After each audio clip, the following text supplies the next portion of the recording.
some people who were into the S&M community. Now, when you're into S&M, that's your thing, I don't mind, but I didn't get it. So I looked at the people, I said, I don't get the whole S&M thing, can you explain it to me? And the guy looks at me and he says, well, you know the feeling you get when you get runner's high? I'm like, does it fucking look like I've ever had runner's high to you?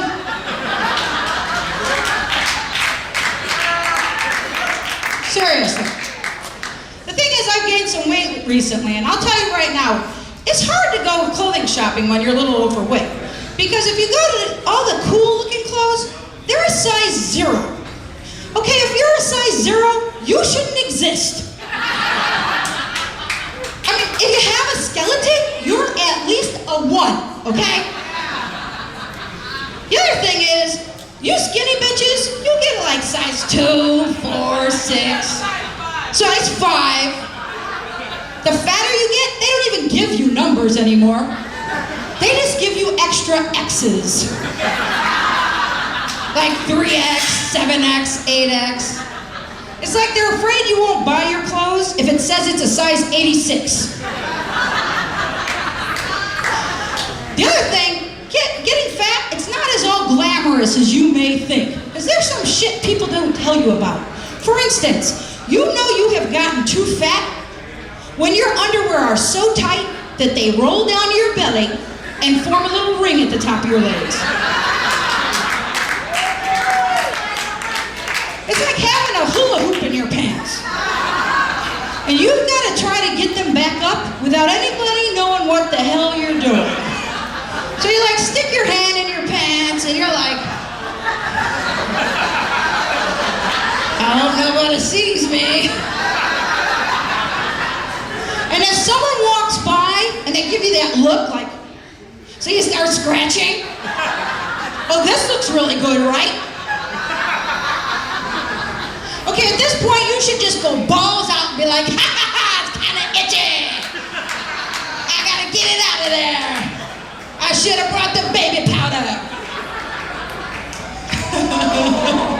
You like that? Hey, I want to ask you guys, have you ever heard of Craigslist rideshare? Let me explain Craigslist rideshare to you. Craigslist rideshare is you can go on Craigslist, and if you're like me and you don't have a car, you can get a ride anywhere in the United States. So I put an ad on Craigslist rideshare to go up to Sacramento. And a guy answered my ad, and he said, I'll give you a ride for 20 bucks. I'm like, wow, 20 bucks to go all the way to Sacramento? I'm going. So the guy shows up at my house, and he says, hey, I'm kind of tired. Do you mind driving? I said, no problem, I'll drive. He goes, I won't charge you anything. Fine with me. So about 3 hours into the drive, we start talking about what we do for a living, and he informs me that he works on a pot farm. Let me say that again, folks. He works on a marijuana farm. He proceeds to inform me that he is a marijuana transporter. It's at this point in the ride that I realize I am driving in a car loaded with marijuana, and I'm the transporter. The other thing is, who smokes pot here? Any pot smokers in the house? Yeah. Apparently them back there. You're the pot smoker, 420 in the house. Okay, I haven't smoked pot in a long time. But recently some friends said, hey Vicki, come on, just get high with us. So I'm like, all right, why not? It's been a long time since I've gotten high. Let me tell you folks, the pot nowadays is not like the pot that I smoked in high school. It's like super pot or something, right? It's like pot on crack. So I took a couple hits, and by the time I got to the club, I was messed up. And I mean the kind when you're staring at people because they're so fascinating. Well, let me tell you, you know how we all use nonverbal body language to communicate with one another? I'll demonstrate a few examples. For instance, someone walks by in passing. You give them a down nod, kind of like a hello. Or you see your friends, you give them what? Up nod. What's up, right? Well, this couple came across from me at the bar, and I couldn't help but notice how mismatched they were because I was staring at them. And this lady gave me a form of body language that I had never seen before. And I'll call it a chicken peck, because it went like this. Now, I didn't know what that meant, but I was a little offended because it was kind of like she was like, back off. But I was so fucking high that in my mind I heard, bok bok. So I told my girlfriend, I go, this lady just gave me a chicken peck. And she said, what lady? Because there was no one around me. I said, well, she didn't physically did it. She did it remotely across the room. Ladies and gentlemen, you know you are seriously fucked up when you think someone is remotely chicken pecking you.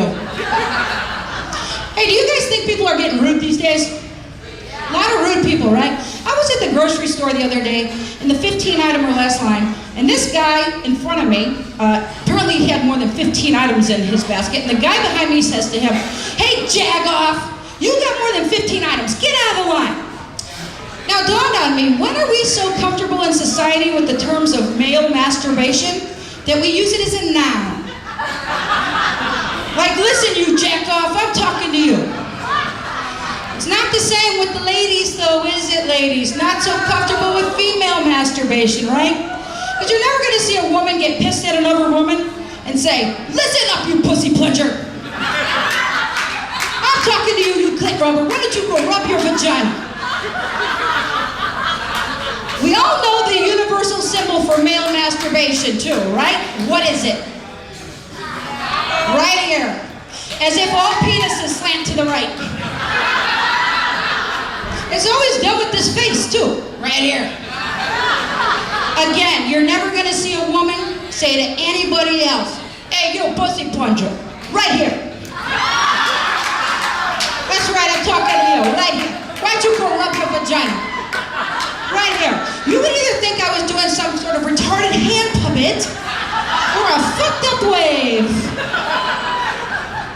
Again, guys, when you get pissed at each other, what do you say? Hey, blow me.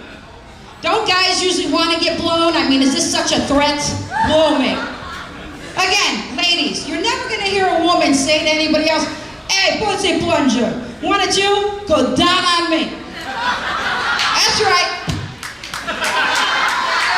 Go down on me, right here. You're never going to hear a woman utter this phrase unless it's prefaced by the word please. Please go down on me, please. All right, Huntington Beach, that is my time. I am Vicki Wagner. Thank you for coming out. Have a good night. And that's how it's done.